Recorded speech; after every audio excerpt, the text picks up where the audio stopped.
संध्या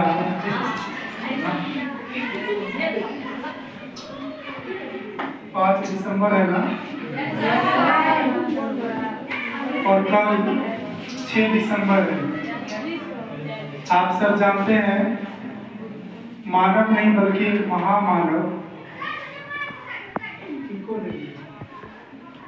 महामानव विश्व रत्न बौद्धिक सर्वोच्च सिंबल ऑफ नॉलेज, ज्ञान के प्रतीक, और दुनिया में सबसे पढ़े लिखे, सबसे बड़े डिग्री को हासिल करने वाले भारतीय संविधान के निर्माता, दलित, पीड़ित, शोषित, वंचित, लुंठित, कुंठित के रहनुमा,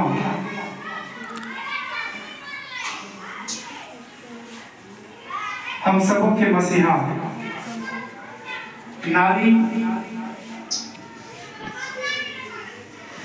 आंदोलन के प्रणेता बाबा साहब डॉक्टर भीमराव अम्बेडकर का जन्म 14 अप्रैल 1891 को महू मध्य प्रदेश में हुआ, और आज 5 दिसंबर है। और परिनिर्वाण की पूर्व संध्या आपको उनके जीवन के बारे में, उनके जीवन के बारे में जानने का, समझने का एक अच्छा तरीका है। क्योंकि आज संविधान भारत में यदि नहीं होता तो आप जो बैठे हैं कक्षा में क्या बैठ पाते? हम टीचर हैं, कोई क्लर्क है, कोई वकील है, कोई प्रधानाध्यापक है, कोई प्रधानमंत्री है, इस बात का इजाजत कौन देता है? भारत का। और बाबा साहब डॉक्टर अम्बेडकर अपने जीवन में 3 लोगों को गुरु बनाया।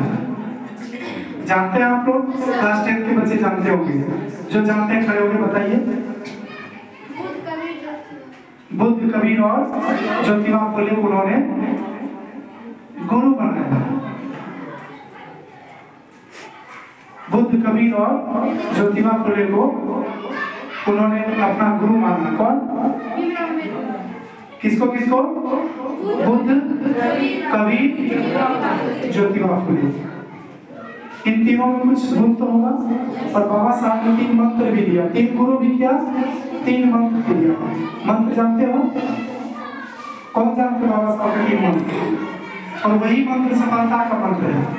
चाहे मैट्रिक एग्जाम की सफलता की बात करो, इंटर की, या दुनिया की कोई भी लड़ाई लड़ना है तो उस 3 मंत्र को याद रखना है।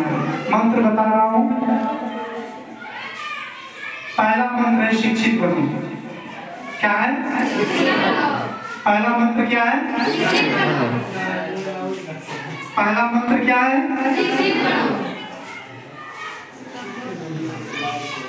फर्स्ट पहला मंत्र है क्या बनो? पहला मंत्र क्या है? शिक्षित बनो। तो हम लोग कर क्या रहे हैं? बाबा साहब एक ही बात को 2 बार बोले, शिक्षित बनो, शिक्षित करो।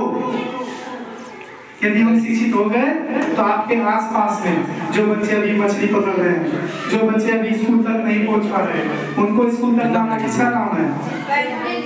It shall be duty of every citizen to provide education to his child। जो भी 6 से 14 साल के बच्चे हैं उनको शिक्षा देना हम सबों की नैतिक कर्तव्य है। यस और नो? तो आज बाबा साहब को याद करने का, ये जो देख रहे हो ना, ये मानव नहीं है बल्कि महामानव है। He was a superman। He was, we are here because he was। हम लोग यहाँ हैं क्योंकि वे थे। उन्होंने लड़ा इसलिए हम यहाँ। बाबा साहब यदि नहीं लड़े होते तो आज हम यहाँ खड़े। आज जो हमारे जेब में पेन है ये किसकी देन है? ये जो हमारे जेब में पेन है ये किसकी देन है? बाबा साहब की देन है। आज हम जो गले में टाई बांधते हैं ये बाबा साहब की कमाई है। आज जिस कार पर हम चढ़ते हैं ये बाबा साहब का उपकार है। आज जहाँ हम खड़े हैं उसके लिए बाबा साहब लड़े। और 5 दिसंबर आज बाबा साहब, कल बाबा साहब का परिनिर्वाण हुआ और बाबा साहब अगर 5 और 10 साल और जिंदा रह जाते तो आज जो हम लोग गरीबी से, भ्रष्टाचार से और शिक्षा से पूरा भारत जूझ रहा है, मेरे ख्याल से इस समस्या का समाधान वो कर देते, परमानेंट कर देते। लेकिन दुख है कि नहीं ऐसे महामानव का, और समय चला जाना। और एक बात आपको बता कर अपनी बात बंद करूंगा कि बाबा साहब के एक संतान हुए राजरत्न, और उनकी मौत हो गई। उनके भाई स्टेशन पर आए और कहे अम्बेडकर आपके बेटा का मौत हो गया। कुछ देर के लिए किसी का भी बेटा मरेगा तो उसको दुख होगा कि नहीं?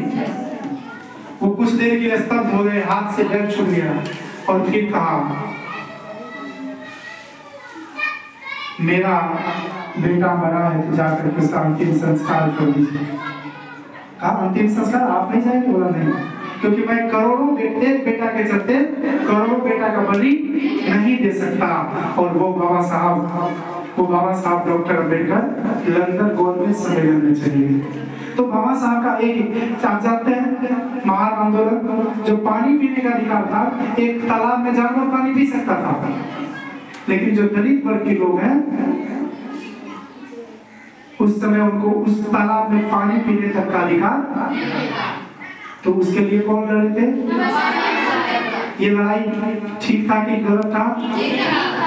लड़कियों को समय पढ़ने का अधिकार नहीं था, संपत्ति में अधिकार नहीं था, पिताजी की संपत्ति में। आज लड़कियां चाहे एक भाई है एक बहन है तो आधा संपत्ति बंटवारा कर सकती, उसी घर में रह सकती। ये अधिकार किसने दिया? अच्छा दिया, खराब किया? आज लड़कियां कदम से कदम मिलाकर के किसी भी क्षेत्र में आगे बढ़ रही है, वो किसका देन है? आज हमको वोट का अधिकार